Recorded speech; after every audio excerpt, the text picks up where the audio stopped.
Gold trusted gold buyers తాకట్టులో ఉన్న బంగారాన్ని విడిపించి ఈ రోజు ఉన్న మార్కెట్ ధరకే కొనబడును. మరిన్ని వివరాలకు సంప్రదించండి 7771077720.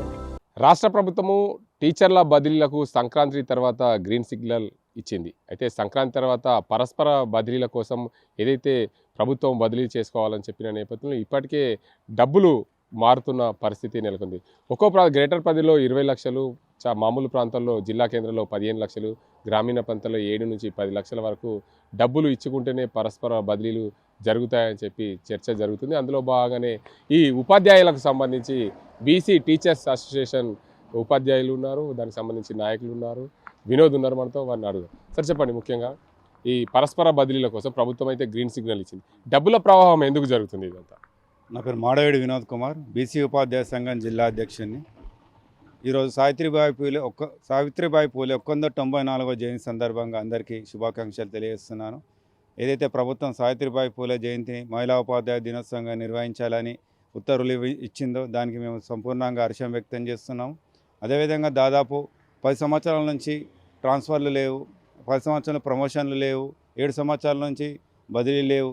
కొత్తగా వచ్చిన ప్రభుత్వం ప్రమోషన్లు బదిలీలు చేపట్టింది. అదేవిధంగా సుదూర ప్రాంతాలలో ఉన్న ఇంకా మిగతా ఉపాధ్యాయులకు మ్యూచువల్ ట్రాన్స్ఫర్స్ పర్మిషన్ ఇచ్చింది. ఈ అవకాశాన్ని ఉపాధ్యాయులందరూ స్వచ్ఛందంగా ఉపయోగించుకున్నందుకు ఒక మంచి అవకాశము. కానీ కొంతమంది దీన్ని దుర్వినియోగం చేస్తున్నట్టు మాకు కూడా వినబడతా ఉన్నది. ఎందుకంటే ప్రభుత్వము సుదూర ప్రాంతాల్లో ఉన్నవారు వాళ్ళ సొంత జిల్లాకు వస్తే వారు కొన్ని బెనిఫిట్స్ పొందుతారు, వారి సొంత కుటుంబాల ఇంటి వాళ్ళ దగ్గర ఉంటారనే ఉద్దేశంతో ఇస్తే కొద్దిమంది మాత్రం దీన్ని డబ్బుల పరంగా దుర్వినియోగం చేస్తున్నట్టు మాకు కూడా వినికిడి ఉన్నది. కానీ ఇది కరెక్ట్ కాదు. ఎందుకంటే చాలామంది లక్షలలో ఈ మ్యూచువల్ ట్రాన్స్ఫర్స్ కోసం లక్షలు ఖర్చు చేస్తున్నారు. ఇది కరెక్ట్ పద్ధతి. ఎవరైతే జెన్యున్గా ఎవరికైతే అవకాశం ఉన్నదో వారి సొంత జిల్లాకి వెళ్ళి వారి కుటుంబాలతో ఉండాలనుకుంటున్నారో వారికి ఈ డబ్బుల వలన అన్యాయం జరుగుతున్నది. ఎందుకంటే డబ్బులు ఉన్నవారే ఈ మ్యూచువల్ ట్రాన్స్ఫర్లో మ్యాక్సిమం వారే ట్రాన్స్ఫర్ అవకాశాలు తీసుకునేది ఉన్నది. కాబట్టి అలా కాకుండా ప్రభుత్వం కల్పించిన అవకాశాన్ని ప్రతి ఒక్కరూ స్వచ్ఛందంగా ముందుకొచ్చి వారి అవసరాలను బట్టి ఉపయోగించుకోవాలని మేము ఈ సందర్భంగా కోరుతున్నాం. అయితే చెప్పండి, ముఖ్యంగా మీడియాలో చర్చ జరుగుతుంది, ప్రధానంగా సోషల్ మీడియాలో కూడా వైరల్ అవుతుంది. కొన్ని ప్రాంతాల్లో ఇప్పటికే ఒప్పందాలు జరిగినట్టుంది. గ్రేటర్ హైదరాబాద్ పరిధిలో అయితే 20 లక్షలు డిమాండ్ ఉంది. అదేవిధంగా జిల్లా కేంద్రంలో అయితే 15 లక్షలు, గ్రామీణ ప్రాంతాల్లో స్కూల్ని బట్టి ఆ ప్రాంతానికి దగ్గర దూరాలను బట్టి 7 నుంచి 10 లక్షలు కూడా అంటే మ్యూచువల్ ట్రాన్స్ఫర్కు బదిలీల కోసము డబ్బులు డిమాండ్ చేస్తున్న పరిస్థితి. దీన్ని ఎలా పరిగణించవచ్చు? ప్రభుత్వ ఉద్దేశం ఏంటంటే అటు చాలామంది వారి సొంత జిల్లా కాకుండా వేరే జిల్లాలో పని చేస్తున్నారు. కానీ వాళ్ళని తీసుకురావాలంటే అక్కడ ఒకే జిల్లాలో పోస్టులు ఎక్కువ అయిపోతే మిగతా జిల్లాలో ఖాళీలు అయిపోతుంది. అక్కడ నిరుద్యోగులకు ప్రాబ్లం అవుతున్న ఉద్దేశంతోనే అక్కడ మ్యూచువల్ ట్రాన్స్ఫర్స్ అనేది చేస్తూ ఉన్నది. కానీ ఇప్పుడు తీసుకుంటే హైదరాబాద్ చుట్టూ పరిసర ప్రాంతాలలో కానీ ముఖ్యంగా జిల్లా కేంద్రాలలో కానీ ఎక్కువ మొత్తంలో కొంతమంది డబ్బులకు ఆశపడి కానీ ఇంకా కొద్దిమంది వారి పేదరికాన్ని దృష్టిలో ఉంచుకొని కానీ ఈ రకంగా ఆసరా చేసుకొని డబ్బులు తీసుకొని మ్యూచువల్ ట్రాన్స్ఫర్స్కు సిద్ధం కావడం ఇది కరెక్ట్ కాదు. ఎందుకంటే తర్వాత ఒక ఉపాధ్యాయులు అన్నప్పుడు ఒక ఆదర్శంగా ఉండాలి, వేరే వారికి మార్గదర్శకంగా ఉండాలి. అలాంటి ఉపాధ్యాయులే డబ్బులతో ట్రాన్స్ఫర్ చేసుకోవడం ఎట్టి పరిస్థితుల్లోనూ మంచి పద్ధతి కాదు.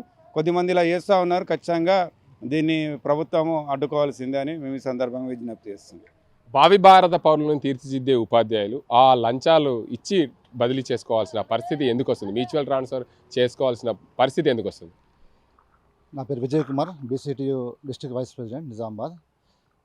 సార్, యాక్చువల్గా గత ప్రభుత్వం తీసుకొచ్చినటువంటి 317 జీవో వల్ల చాలామంది ఉపాధ్యాయురాళ్ళు ఇబ్బందులు పడ్డారు. కొంతమంది ఆత్మహత్యలు కూడా చేసుకోవడం జరిగింది.